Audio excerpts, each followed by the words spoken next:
AI is not going to take your job. Someone using AI will. People use Nooks right now 3 hours a day. You watch The Wolf of Wall Street?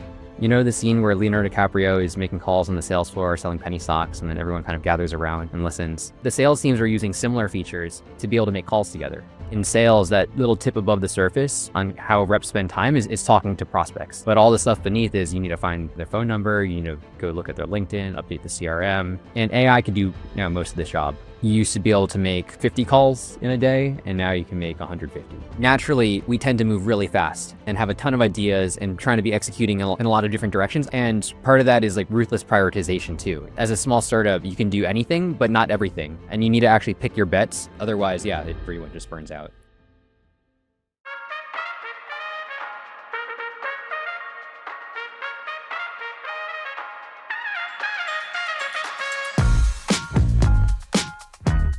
Welcome to Grit. I'm Jubin, partner at Kleiner Perkins, a show where we go beyond the highlight reel and explore the personal and professional challenges of building history-making companies. Today on the show, we have Dan Leigh, co-founder and CEO of Nooks, the AI-powered sales platform that started by helping reps book more meetings and today has ambitions to do much more. Joining us today is my partner, Leigh, who gives some extra color on why we decided to invest in Nooks, what it's like working with this company, and what we think about the future of this space. Enjoy the episode. I thought an interesting place to maybe start was when I first met you.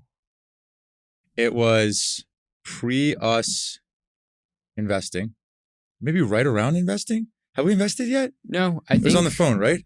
It was on Zoom, and it was before you guys invested. Okay. And I remember I was on Amin, who you know, my cousin.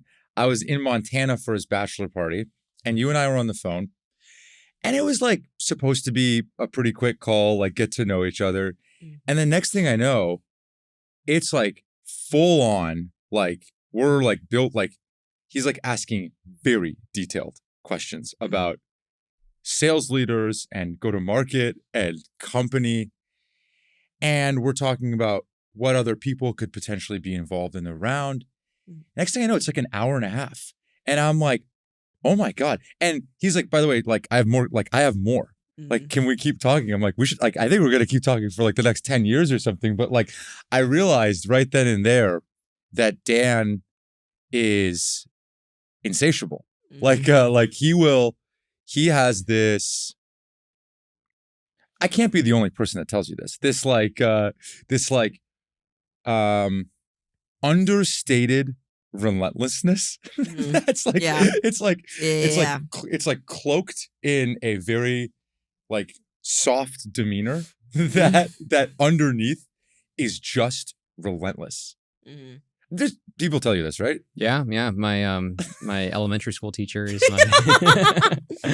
my team. They tell you this. Yeah. One of our values is ask why, and you keep digging in. You want to understand exactly how things work, kind of from the ground. And it means you approach things from first principles, right? So that means you need to understand and dig in really deep. I'm curious. Do people after 5 whys give up? Like, are they like, all right, okay, this is enough? Well, the elementary school teacher that, she called me the thorn in her side. And Actually? Yeah. What did you do in elementary school? I just wanted to understand, like, when this was, I don't know, like an English class and like there's some analysis, but I'm like, you sure? Like, why? Like, we want to understand really deeply. And I think she wasn't prepared for that. Did you guys know each other? Like from MIT? So you went to Stanford. I went to Stanford. Right. Yeah. So you met it here? We met at Scale. Met at Scale. Yeah. So he was doing ML at Scale. Right. Yeah. Did you have that observation at any point? Oh, for sure. It's like very. it was very clear, like quite early on. Extremely talented ML engineer, and there's like some really thorny machine learning problems to solve at Scale at that time because we were just really getting the pre-labeling system set up, which is basically our way of using ML to dramatically reduce the amount of work that like a labeler has to do on the task. Was just kind of the whole thesis, right? That you're able to slowly create like a human plus ML system on our end. And yeah, I mean, Dan was clearly just relentless in his sort of, ML development capabilities, but then also separately, way more than any other ML person that I interacted with, had this sort of deep urge to really solve problems and a deep care about the customer. Like he was just more than anybody else that I worked with, or almost anybody else that I worked with, just asking questions about like, where this is actually going to be used and the other things that we should be considering and wanting to talk to the customer and things like that. And that same sort of like drive and sort of relentlessness definitely, was one of the reasons why I wanted to get involved in Nooks, because that applied, combining like, being one of the very few people who can kind of really understand what the technology can do, plus being one of the people that's just obsessed with solving customer problems. I think if you point that in the right direction, it's really powerful. There's like this, not to linger on this point too long, but like Ali Godzi, the Databricks CEO, has something similar. And I like explored this concept with him of like deposits and withdrawals, meaning like he's very good. Like he's relentless. And he's very good at taking withdrawals from the organization through like curiosity. Like it is not, in his mind, he doesn't think of it as a withdrawal, but like every time you ask a question across the org over and over again, 5 layers deep, eventually you're just like taxing the system. Yeah. Right. And it like creates, the output of that is like really good. It's like a good byproduct of rigorousness and all that. But like it does tax the system. Yeah. And he was like, yeah, I've been told like I should probably put more deposits back into the system because his natural state is just withdrawals. Yeah, it's like the company is an organism, right? And you need to know when, sometimes stress is good and you want to push it and it's going to grow as a result. And you're going to explore new ideas and people are going to get better and, the org is going to get stronger. But then you also need to know when to support, right? And hey, like we're doing all the right things. Let's just kind of keep forward on this path. And that's maybe more like a deposit. Do you feel like you have a good instinct on that, like naturally? Naturally, I may be similar to Ali in that sense. I think I push hard, and I think one thing that I am actually personally working on is the supporting. The deposit, I think, is a good way to put it. Or what? Like everyone's just going to fry out, basically? Yeah, I think like, for example, like naturally we tend to move really fast and have a ton of ideas and trying to be executing in a lot of different directions. I think one other core value that we have is do more with less. And part of that is like ruthless prioritization too. You need to combine them, right? Where, you should generate all the ideas, but then you should pick which ones are actually going to make the impact. And as a small startup, you can do anything, but not everything. And you need to actually pick your bets. Otherwise, everyone just burns out. Yeah. And like, I don't know, you're pretty young. Like this is like, how long were you at Scale? I was at Scale for a couple months. A couple months. Yeah. And then before that? Was studying at Stanford. Okay. So like first real job. Yeah. First real job. Nooks is in the next couple of months going to be the biggest company I've worked at. Explain that. I've interned at companies that were all under 150 people. Okay. And so you're going to cross the 150 mark. There's some fancy name for it where you stop knowing the names of everybody. What's the Oh, I know what you're talking about. Dunbar's number? Yeah. It's like, there you go. it's like 130 or something when you stop knowing everybody's names. Yeah, we crossed the 130. So you're like about that point where people start showing up in the org and you like don't know exactly who they are. I know who people are, but I think it will become harder and harder. Are you gonna like try and defy the numbers? Dan's definitely gonna know who they are. Way into the hundreds. Yeah. I will try, yes. Yeah. And so like maybe going back to like this instincts point, right? Of like, you've like, forget about managing people. Like this is like the first time for all of these things. Where do you, like, how do instincts get developed in an environment like that? You're right. Many things are happening for the first time.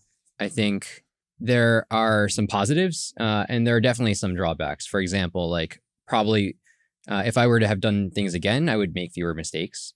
But I think on some of the advantages that we get from doing everything from the first time, it's similar to like this ask why principle, right? It's like understanding things from first principles. We're building in a space that is completely new, right? Sales tech in general has been around a while.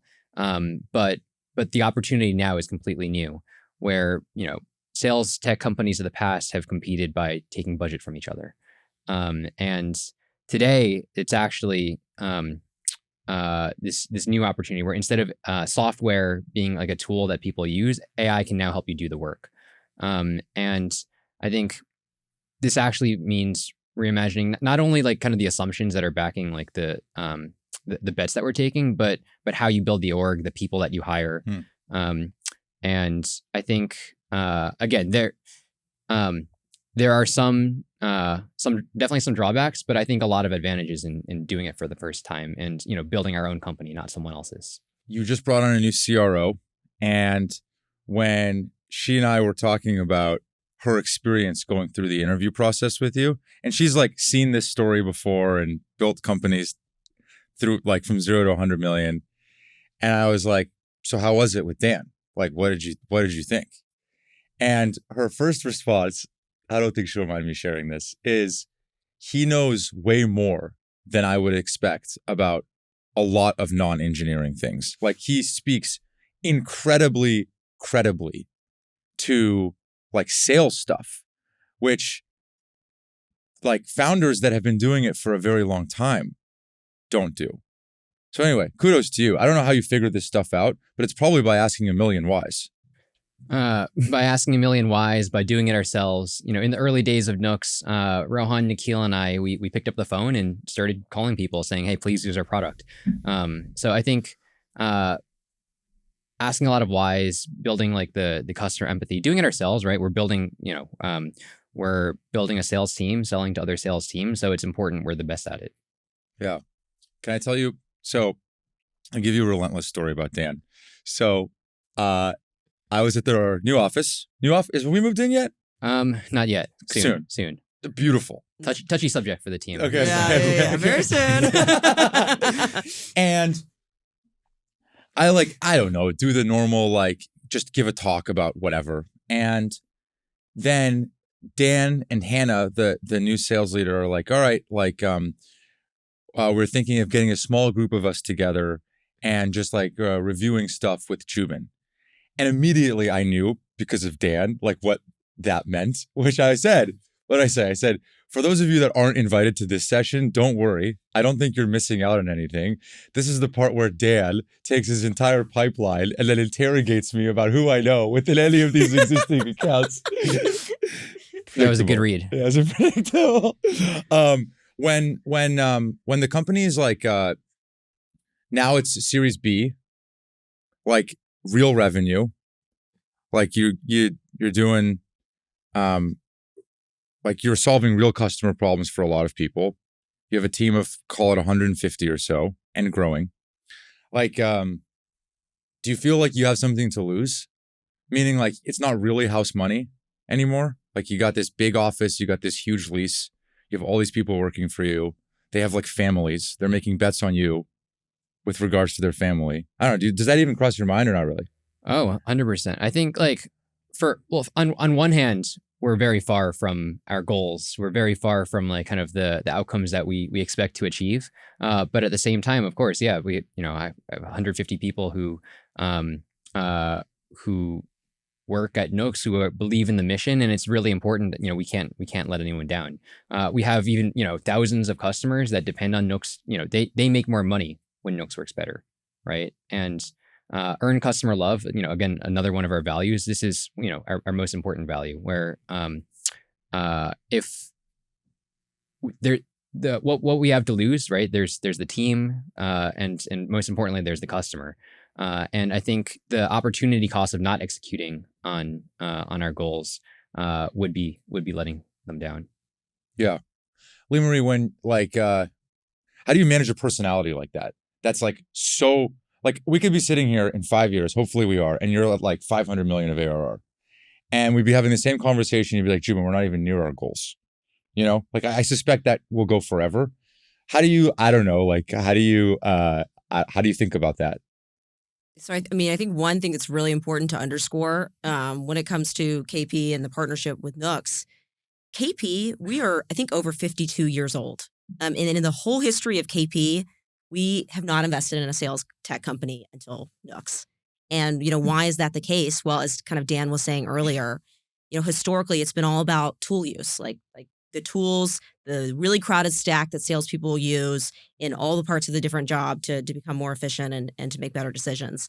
And Nooks is just from the start and from the first pitch with Dan for the Series B, that's not the way that he framed it. He's framing it as, no, we have an opportunity to totally rethink sales in the future and all of the work that AI can do to make SDRs, AEs way more efficient, which has historically not been an area that sales tools have been able to really do. And so I think that sort of ambition, viewing this as like a new market with fresh eyes, with, we are ML experts, we're technology experts, no, we have not done a ton of sales in the past ourselves. We work with some amazing salespeople and we partner with them to build the best product. And so ultimately, I think that's a very ambitious vision, because especially when you're going into sales tech, the first thing any investor is going to tell you if they're not really listening is like, hey, this is a red ocean. There's so many companies that have tried this before and failed. And then, what Dan and the team at Nooks is doing is saying, we see all of that, but like fundamentally, the ML technology of today is going to totally reshape the seller job. And so we're going to go and like build new products. So it's tough for me to really push somebody when they're already that ambitious. They're like viewing this red ocean as like this new category with this new wave. But I do like think, VCs can bring a perspective of like, okay, well, here's my vantage point. And that's, seeing the mistakes of the companies in the past and what other companies have done well. And so just like trying to not reinvent the wheel and learn lessons from, being around for 52 years. Yeah, I think that's fair. I wonder, like, double clicking on the go-to-market space. It seems to me that all of the founders of the previous big go-to-market companies, let's take we could start with like Salesforce and maybe Siebel, and then you kind of like move it forward to the Gongs and many of these like big go-to-market companies. Most of them are started by folks that are more like sales oriented, like that have been in the customer side of the shoes. Whereas Dan is like not that, right? Like it's just an hardcore engineer, like to the point where when I talk to him about like, what are you excited about right now? Almost always the answer is, we just did a hackathon at XYZ location with our engineering team. Right? Like that's where like the juices get flowing. And it's like product and engineering. I don't know, maybe like open question for either of you, but just like that is a stark contrast from the types of companies that would get built in this space in the past. I guess we'll see, like jury will tell like how that profile plays out here, but like it's certainly different than what we're used to. I think a lot of sales tech companies of the past, were built by a salesperson. And when it's built like that, you go out solving a problem that you've experienced yourself. The ones that are successful, you build something that can solve that problem, and then you focus on selling a lot of it. And I think that has resulted in part in a fragmented stack, because you go out solving a specific problem that you encountered in the past.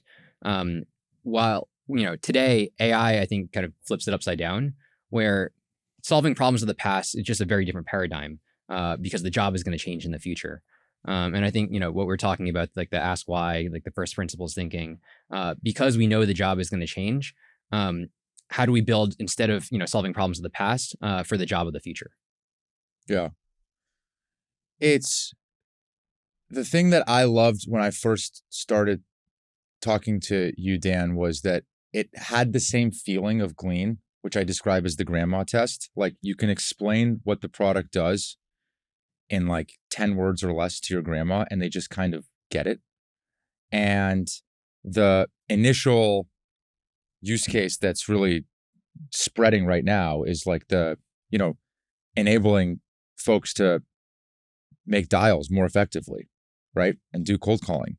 And that's like there's been movies made about that stuff for like 100 years, but I'm curious, like the vision is so much broader. And like when you and I were having lunch the other week, the question that you posed to me was like, hey, if Nooks was on a billboard, how do you communicate what we do today and what we do like 5 years from now, where it's not pie in the sky 5 years from now, because it's going to sound like every other billboard that you would see around like all these fake AI sales companies, right? But if we only focus on what we do today, that's not like really capturing our ambition as a company. I don't know. I had no idea I was like, that's a tough question. It is a tough question. I think because you need to be specific on like, you need to pass the grandma test and solve a very clear problem. I think the space is really noisy, right? You drive down the 101, there's, this and that. I think the ways that we try to stand out from the noise today will look different from the ways that we stand out from the noise, kind of going forward. Today, this calling use case, the reason why we're able to grow quickly is because we can show multiples in productivity in a week-long or 2-week-long proof of concept, where you used to be able to make, 50 calls in a day, and now you can make 150. And I think, it's a very it starts with like the really mechanical, okay, you should skip ringing and you should skip answering machines because you don't need people to do that. And once we built that, then it's like, oh, okay, we should start finding phone numbers and we should take notes on the call and we should help prepare you for call and coach and train and build the list of who to call. And I think like kind of what's represented there is if you own the human part of the job, which is the call, then everything else kind of follows naturally. Like an analogy I give, you've seen in like the pictures of icebergs where there's like this little tip above the surface and then, this big mess underneath. And I think in sales that, that little tip above the surface on how reps spend time is talking to prospects and customer facing interactions. But all the stuff beneath is you need to find, their phone number, you need to go look at their LinkedIn, update the CRM, go make a bunch of calls, write the emails. And AI can do now most of this job. And I think calling is actually the key part that requires a human. It's why it's actually right now the most effective channel in outbound. And starting with that, I think gives us this wedge where people use Nooks right now 3 hours a day. And that's only going to increase because AI is going to write their emails, AI is going to do their research, and they're going to spend more and more of their time actually talking to prospects on the phone. Then like, how do you answer the question of like, what are we and who do we want to be when we grow up? And then how do we speak that to the world? And by the way, this is like all being figured out now. Yeah. But like, what's your real time? Like if you answer that today, how do you think about that?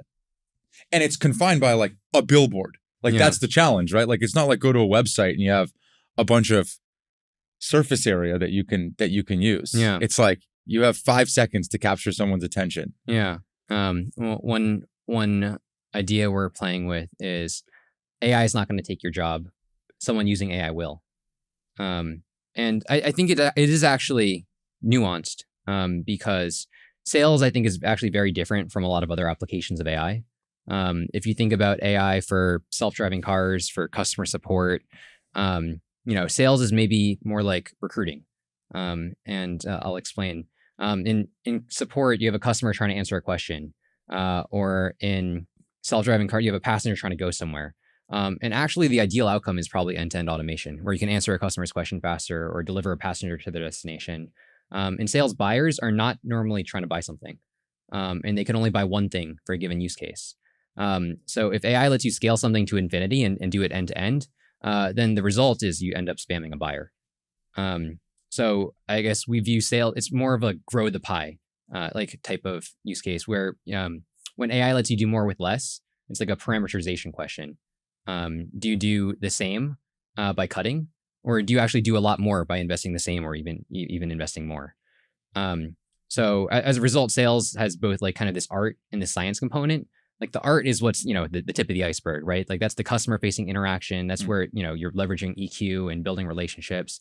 And the science is more kind of what happens beneath and the mechanics of it. So with Nooks, we're trying to automate the science so that humans, the sales rep, can focus on the art.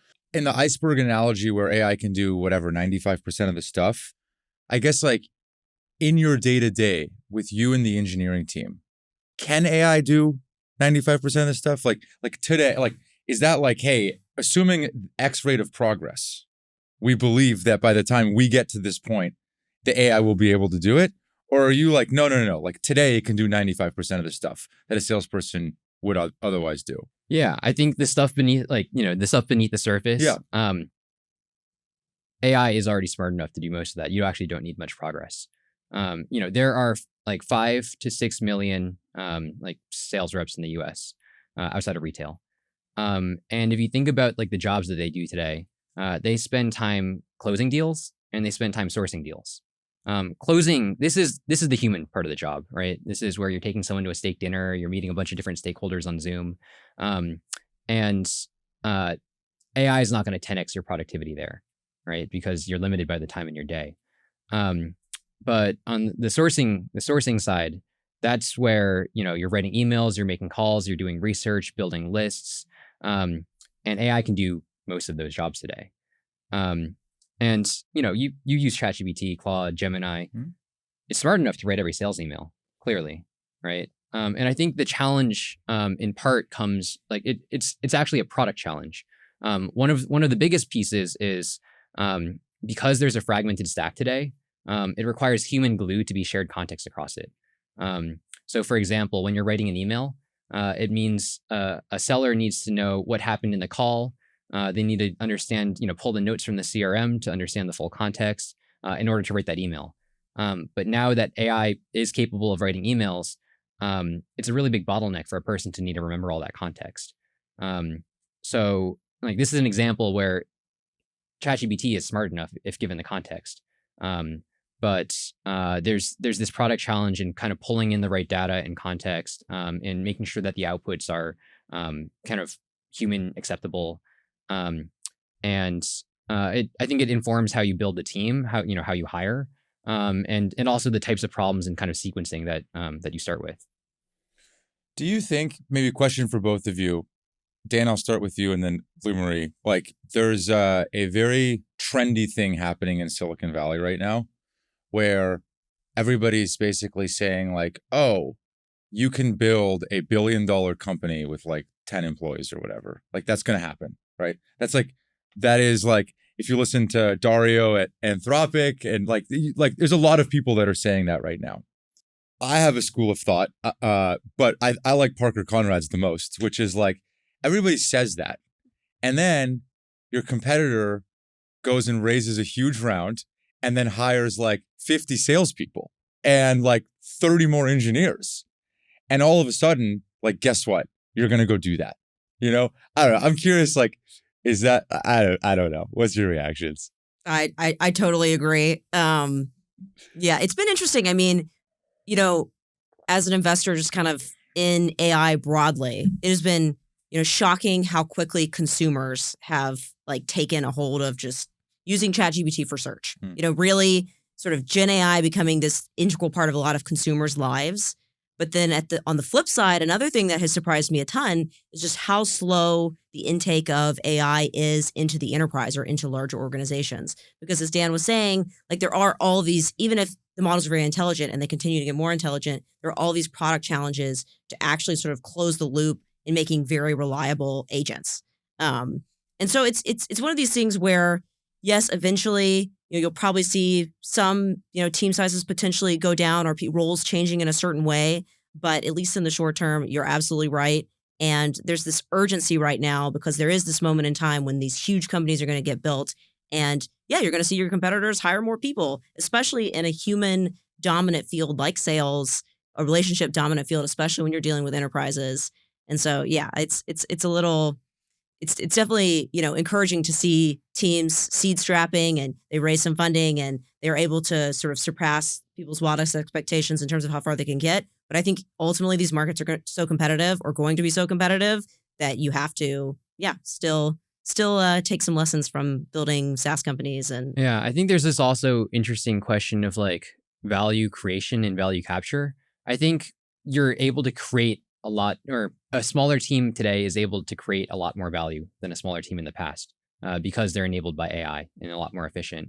But I think the question of value creation today is very different from in the past because of AI. where most of these companies that are very small are AI companies, right? And able to add kind of orders of magnitude more value that way than traditional software companies.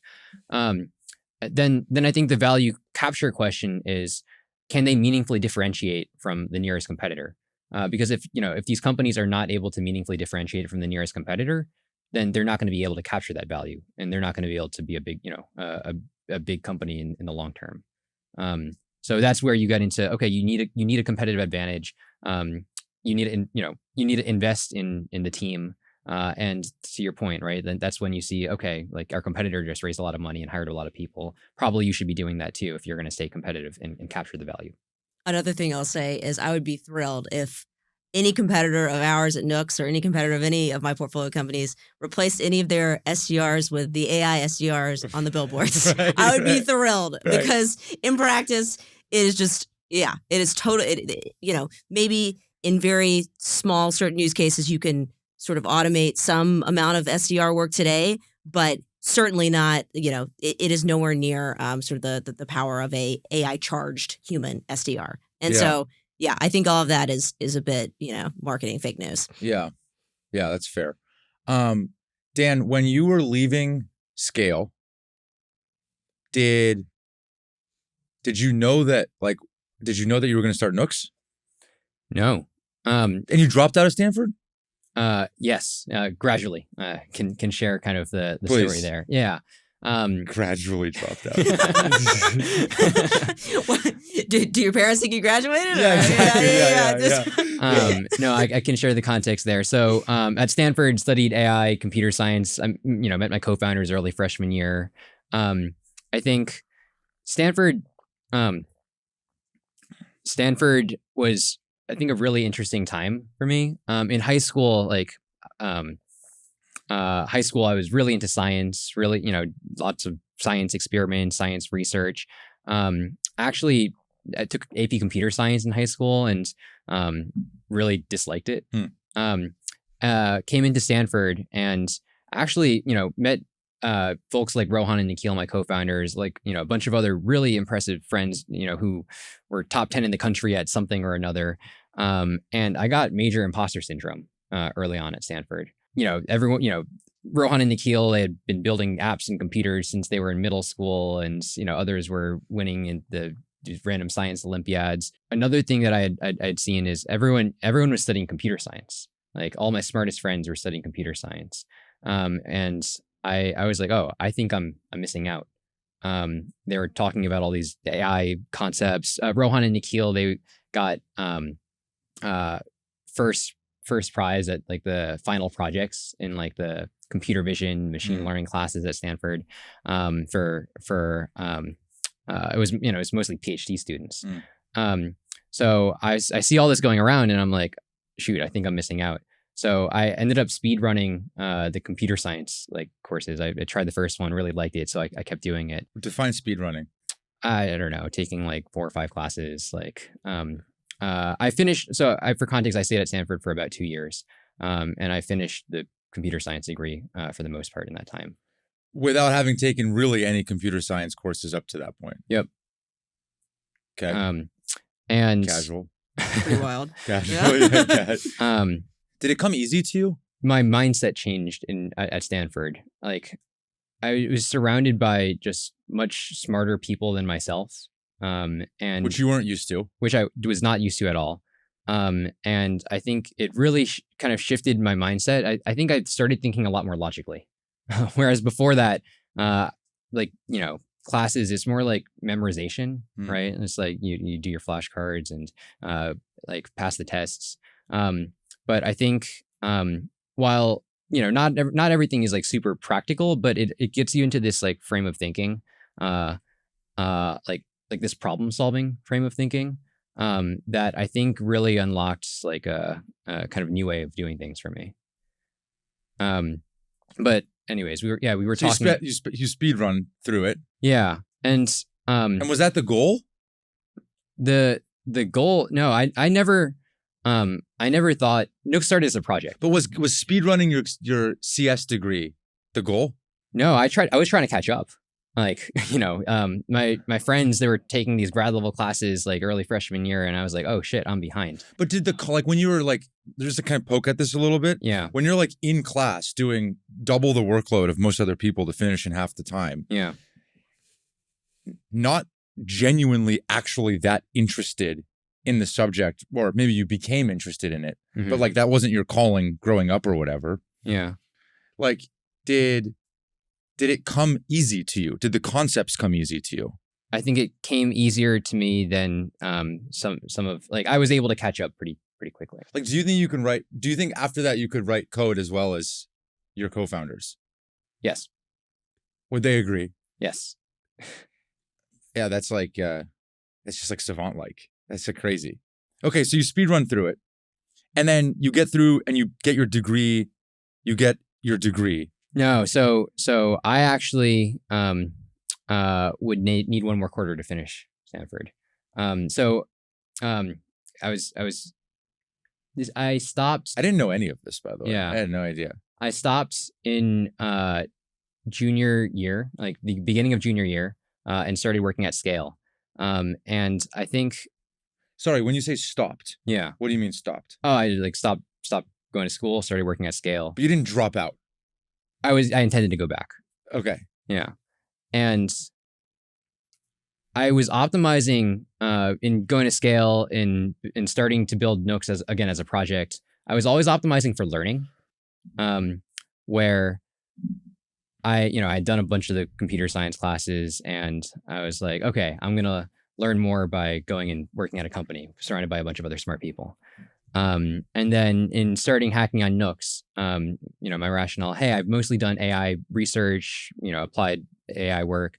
I'm going to learn more by starting to build like a full stack application.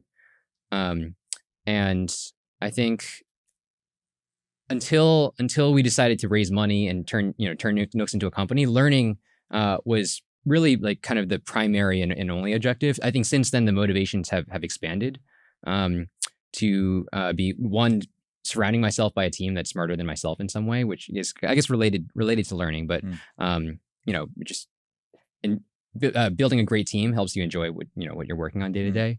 And then the third is like the customer impact, where I think in AI research, you're running experiments that take weeks and months, and seeing if they actually are valuable on the order of quarters and years. Whereas in building Nooks to start, the feedback loops were, hey, you ship something and you see within an hour if people are liking it or not. So I think that that learning, like the customer feedback loops, those motivations evolved over the course of building Nooks. I think in that first year. So you're still today 1 quarter away from getting your degree? Yeah, 1 quarter away. My parents expect me to finish it. They do?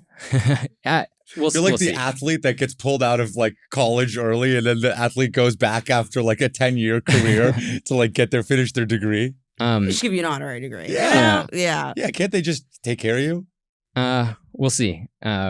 You have to like become like like 100 million in revenue or something before they like give you one. Let's send this podcast to the to your application. Yeah, into the application. Do your parents like and then I want to keep pulling this through line of the story. Like, do your parents like what do they think you do? Like, do they have a sense of the gravity of what you're really trying to do? Like, they don't live in the Bay, right? No, so they're actually visiting on Friday. Oh, cool. I'm going to be able to show them the new office. Oh, good. Yeah. Okay, then they'll start to get a feel of like what the heck. No, early on. So early on in Nooks, my parents were like, what are you doing? You're not going to school? And, I was able to explain, hey, my friends are taking remote classes and I'm not missing out on much. Because it was COVID. Yeah, it was COVID, and I'm gonna learn more by doing this. And they're like, okay, you can try it for a little bit.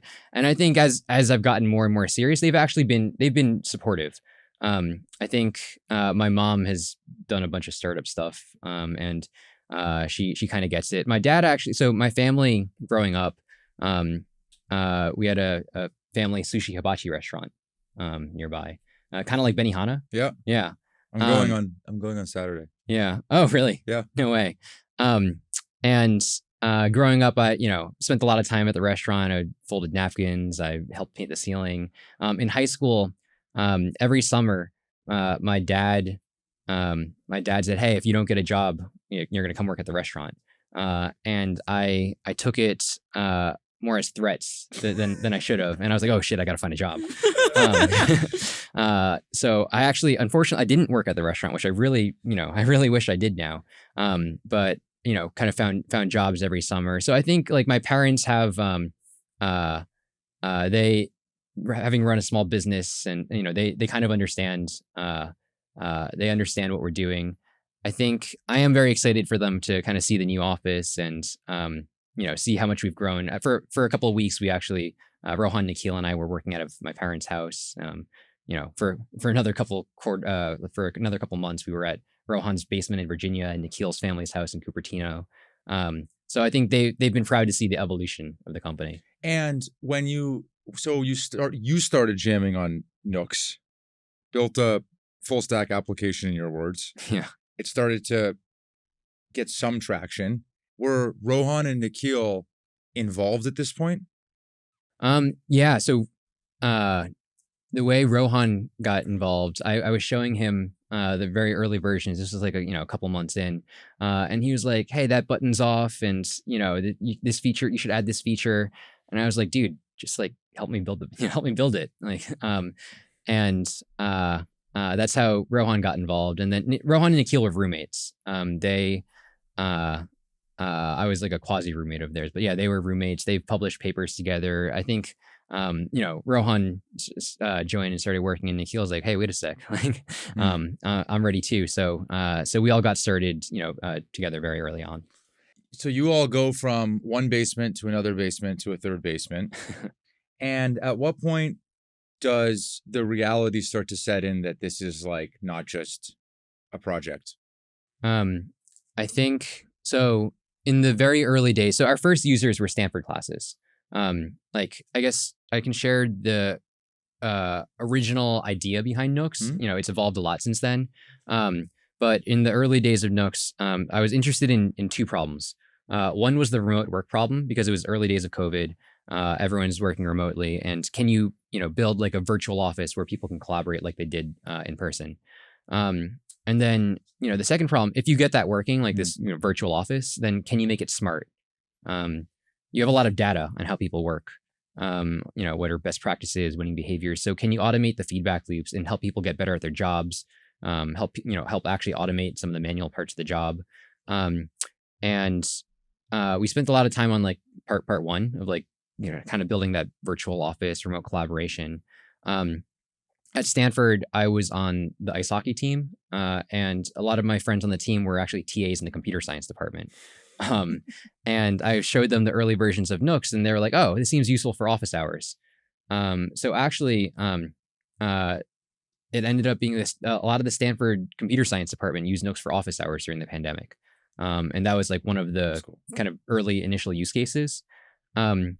We found though that everyone wanted to go back to in-person classes, and we were building the second best solution.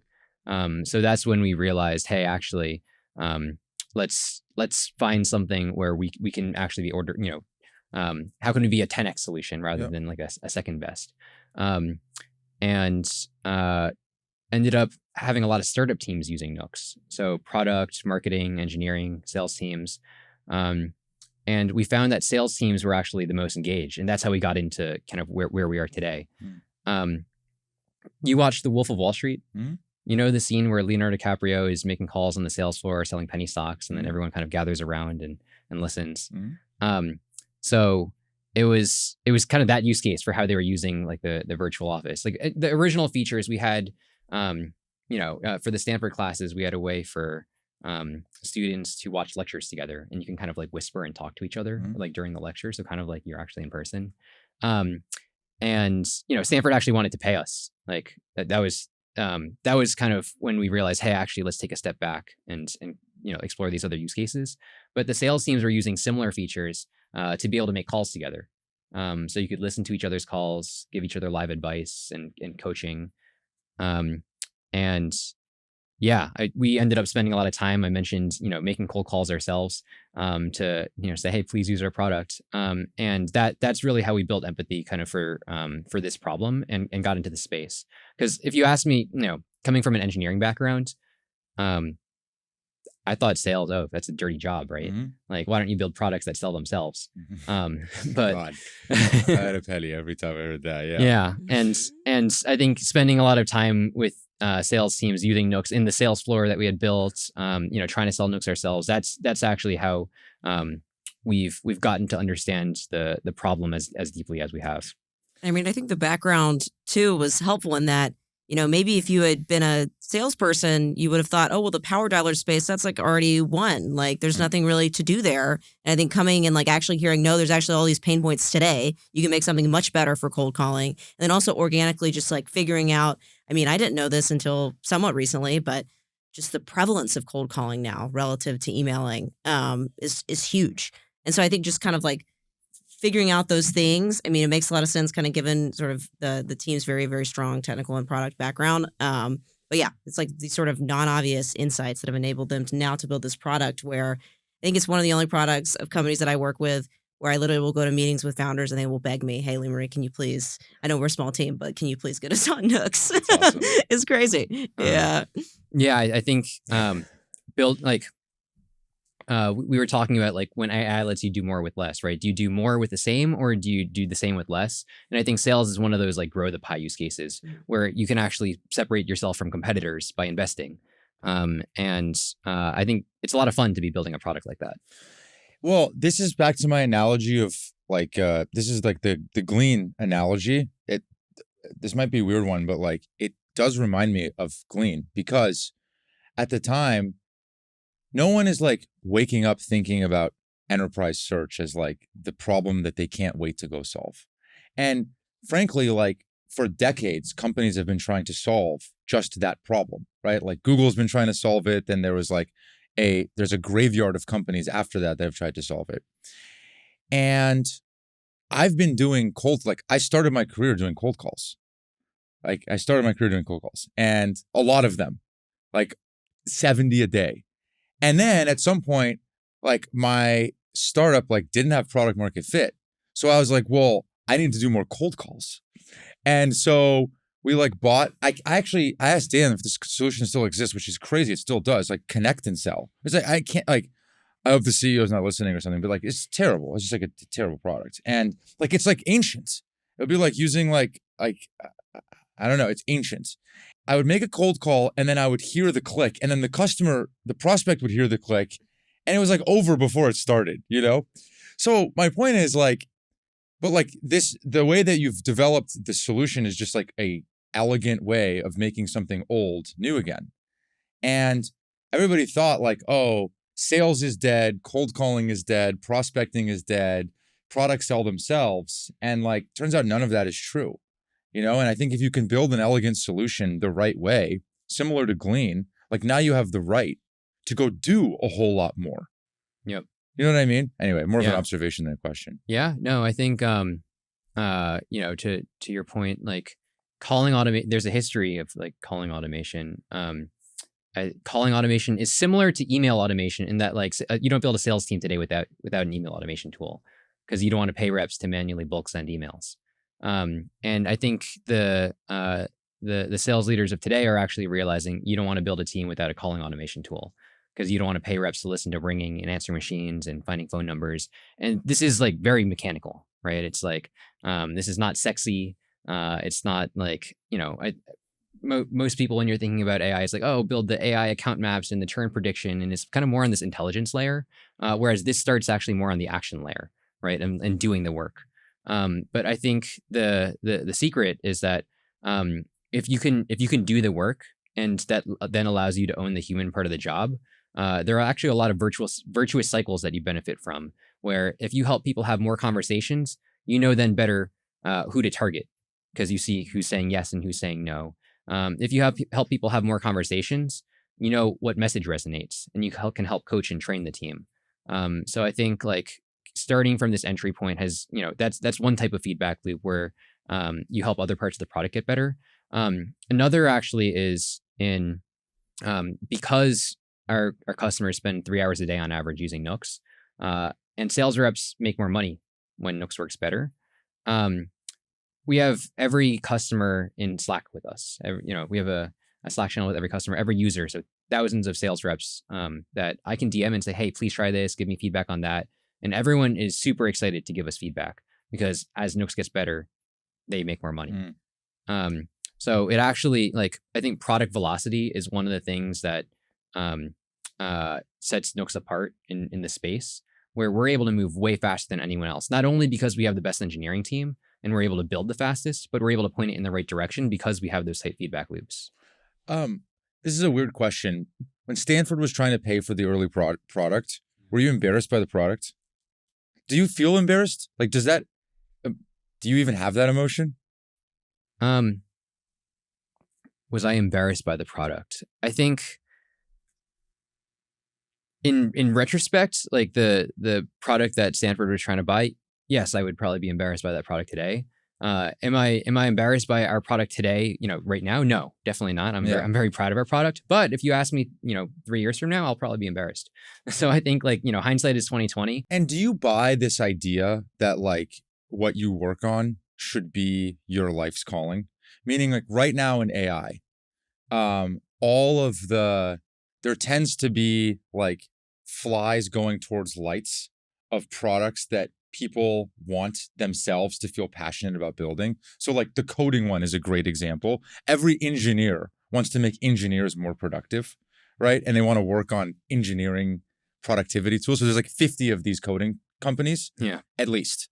I don't know. How do you relate to what you're actually working on? How you recruit amazing engineers to go work on those types of things? How do you relate to the problem itself? Yeah. One question that I ask, every engineer who's considering joining Nooks is, would you rather have really interesting, hard technical challenges, but not understand the customer impact? Or would you rather have really interesting, impactful customer problems, but technically it's not very interesting? And we much prefer people who care about the customer and the business problem. We have very hard interview process and we can assess for that technical bar. But when the motivation is actually tied to delivering impact and customer impact, that's actually when you move the fastest, you move in the right directions. The question, should you be working on your life's calling? Yes, you should work on something that gets you up in the morning, right? You're not going to build a generational company if you view it as work and it's your 9 to 5, right? So you need to build something that you're passionate about. It's very specifically what that problem is. I think there's probably a little bit more color, right? Where my core motivations is learning, surrounding myself with a strong team that's smarter than me in some way, and they're just great people, and then delivering customer impact. Exactly, there are probably several different types of companies you could build that deliver on those same goals. Yeah, all right. I buy that. When we were in the final stages of Hannah, the CRO, you and I were on the phone late for me, early for you. It was 9 p.m. and you're just starting, and your workday is just beginning. And you were let me go talk to Rohan and Nikhil, let me get their feedback or whatever. And I was cool. Do you want to just patch me in? We can all talk. We'll visit tomorrow. He's no, I'm just gonna go knock on their door. And I forgot that you live together. That all three of you still live together. You've gone from one mom's home to another mom's home to a third mom's home to now your own home, but all together. Yeah. We like to stay close. And this is a very personal question, but you have a partner, your girlfriend, you've been together for a little while. At what point do you feel oh no, I think me and the boys, I think our run is over here. I think we gotta go get our own apartment. Honestly, working together, I think I feel very lucky to be building Nooks with close friends. Where work doesn't feel like work, and this is probably the case of hopefully the case of most founders that you work with too. But I think there's an extra element where I'm doing it with close friends, where we hang out together outside of work. We're friends with each other's families. We've gone on some crazy adventures together. Once I'll another story for another time. Rohan and Nikhil called the Coast Guard on me because we went on some crazy like adventure on the beach, and I think at what point do we stop living together? I think hard to say. I want to keep it as long as we can. But what if like you go into like some intense roadmap session or something? Yeah. And the outcome of that is like you're screaming at each other. Oh, it happens. It happens. Yeah. Like I think we each have strong personalities. Like screaming, maybe that's strong, but like, yeah, we definitely Like you're pissed at each other. Yeah, they're definitely. Well, I think that ask why thing. I keep coming back to that. Like we have engineering mindsets. We approach things from first principles, and because like we're able to like, I think disagreement between us actually produces better ideas, because the way we're coming, when we feel strongly about something, we back it up with like here's why that this roadmap is better, or this idea, this approach is better. And I think because we're able to approach things from first principles, you don't take it personally, and it actually leads to better ideas in the end. Okay, fine, but like then if you were like pissed at each other, Yeah. then you like see each other in the kitchen. Yeah. Is it like awkward? It's like, oh, sorry, I like, yelled at you earlier. I think we're used to it. All right. And then maybe like one or two more just like top of mind thoughts for me that I've never actually gotten to ask you that I'm just curious about. Yeah. Like back to my billboard question about the constraints about a message on a billboard. Yeah. Like that was actually a serious problem that you're like actually trying to solve. Like you want to put a billboard up, like and one night we were talking and I think you like grabbed your girlfriend and it was like midnight and you just like went on a drive down 101. Is that true? Did that happen? I was in midnight, but yeah, we just scoped out some billboard locations. And okay, so the question that I had, because I was thinking about that after I hung up, I'm like, what a crazy life she's living right now. She's just like, yeah, let's go for a drive and like check out billboards. Like, is that like, at this point, this is just par for the course? Yeah, I think when we started dating, Nooks was 10 people. Yeah. And now we're well past that. And I think she has seen Nooks evolve and, seen all the crazy things that we have to do. And I think she's been really supportive through it. Like, she's definitely used to it by now. Do you ask her 5 whys? I try to limit just a few less ones. 3 whys. 3 whys. You should ask her what she thinks. Oh, I can't wait. Are you hiring? Yeah, hiring across the board. Hiring everywhere? Hiring, engineering, sales, implementation, customer success, support, marketing. If you're interested in joining an early stage company that's growing really quickly, definitely check us out. When you hear the word grit, what do you think of? Probably those early days of Nooks where we were making cold calls ourselves saying, hey, please use our product. I think that was some of the time when I think being boots on the ground like that, and like one, experiencing what our customers experience, but two, experiencing like the failure, the rejection, right? It helps us empathize, and it helps us also understand like what is actually like the real problem to solve, and hone in on like the customer problem. Thank you both. Thank you. Thanks, Cubans. It's fun. That's it for now. If you liked the episode, please leave us a review or go back into the archives where we've done more than 200 episodes with some fantastic folks. This podcast is a Kleiner Perkins production, and I'm Juven. Thanks for listening.